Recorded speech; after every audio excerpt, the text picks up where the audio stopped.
Hello friends, a very warm welcome to the Vicarage garden for the second of our midweek musings. And these musings are offered in the hope that they might give you some food for thought as we navigate this particular time in our history.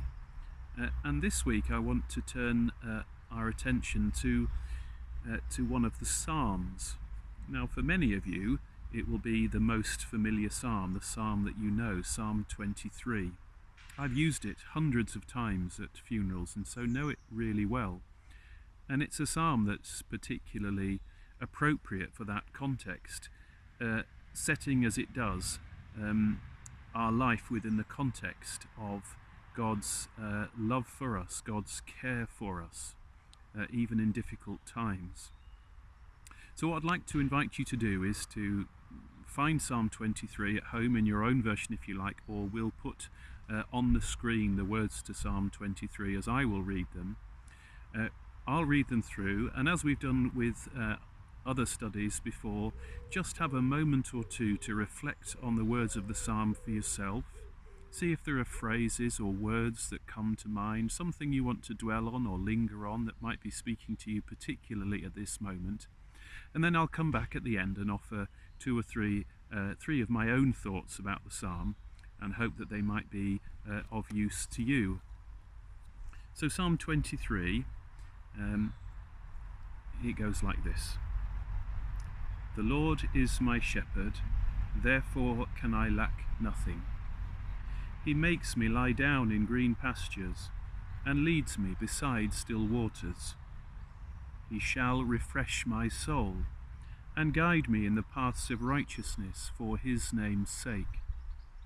Though I walk through the valley of the shadow of death, I will fear no evil, for you are with me, your rod and your staff, they comfort me. You spread a table before me in the presence of those who trouble me. You have anointed my head with oil, and my cup shall be full.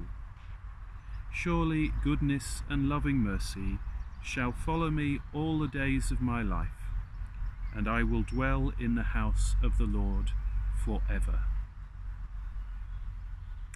So, if you're able to, press the pause button and just have a look at the verses of the psalm for yourself. See how they speak to you at the moment. Great. So, I hope that you've seen and read something there. As I say, this is perhaps the most well-known of the Psalm 23. So, a couple of reflections, three reflections from me. The first is around that first line, the Lord is my shepherd, therefore can I lack nothing.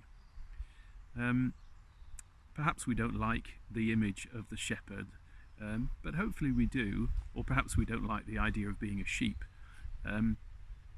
But yet the image there is of one of care and of a shepherd that gives us all that we need and that we lack nothing.